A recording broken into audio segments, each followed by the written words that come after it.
जय जगन्नाथ पिला माने प्रथमे यही यूट्यूब चैनल तुम मान को सुस्वागत। आमे जानी सुरभि 2024 कार्यक्रम प्रतियोगिता विषय मान सब आसी जाइए। तेणु तार वितर्क विषय रही केवल विद्यालय शिक्षा ही ओडिशार लोककला बंचाई रखा साहाय्य करुछि कि।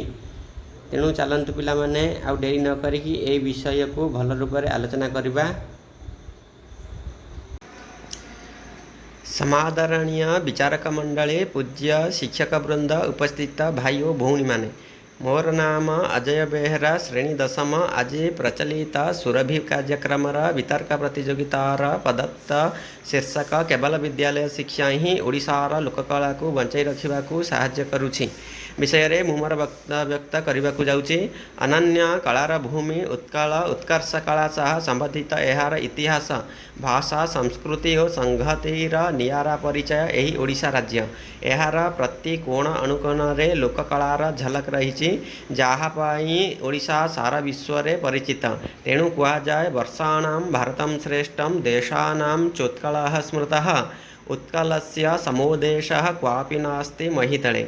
लोककला कहले लोकंक द्वारा सृष्ट तथा समृद्ध कला को बुझाए जहाँ खूब सीमित यांत्रिक सहायता रे निर्मित बा प्रदर्शित होता है। ओडिशा सरकार दिग्दर्शन रे 2021 मसीह गवेषणा करा जाई ओडिशा रे 471 लोककला को चिन्हट करा जाइछि, जेपरिक गोटीपुଅ नृत्य, छऊ, घुमुरा, बाघ नाच, केंदरा, रसकेली, पाला, दासकाठिया, गीतिनाट्य, पट्टचित्र, दंडनाच, जोड़ी शंख आदि जहाँ आज लुप्तप्राय और सुप्त होगाकू बसिलाणी।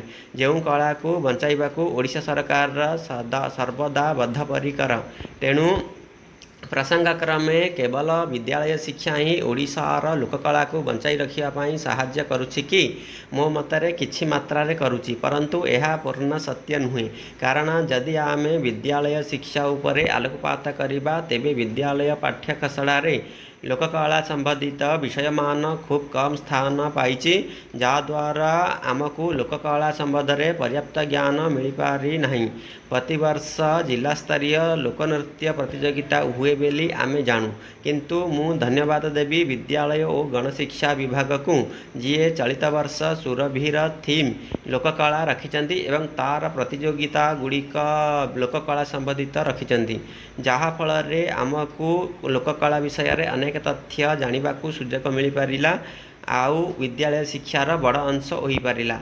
पुणी जदि विचार करिबा तेबे आम ओडिशार लोककला प्राय लुप्तप्राय हो जाउथिला बेले ओडिशा सरकार निर्देश रे 2011 रु लोककला को बंचाई ताकू अग्रसर कराइबार दायित्व दिया जाए ओडिया भाषा साहित्य और संस्कृति विभाग को, जहाँ फल गठन हैला राज्य कला संस्कृति संघ, जिला कला संस्कृति संघ, सेहीपरि ब्लॉक स्तर रे ब्लॉक कला संस्कृति संघ, नगर रे नगर कला संस्कृति संघ।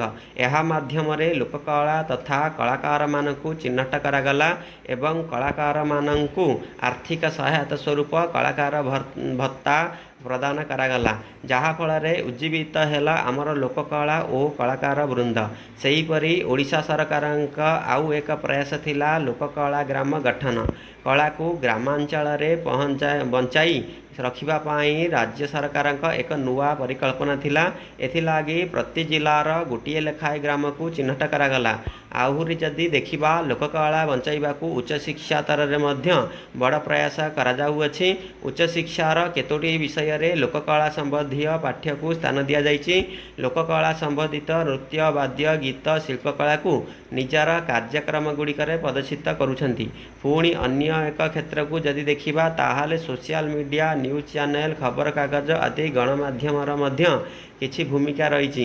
लोककला क्षेत्र को जाई सेठाकार लोककला तथा तांकर स्थिति सरकार तथा जनसमूहर दृष्टिगोचर करुछंती, जहाद्वारा सरकार से उपरे विहित पदक्षेप नहीं पारुछंती। आहुरी मध्य लोककला प्रदर्शन स्थान को जाई ताहार दृश्य देखाउछंती।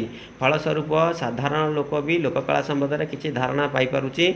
एथुरु स्पष्ट प्रतीयमान हेउछि कि लोककला को बंचाइबार केवल विद्यालय शिक्षा साहाय्य करुनाही, अन्य शिक्षा तथा संस्थार मध्य महत्वपूर्ण अवदान रही।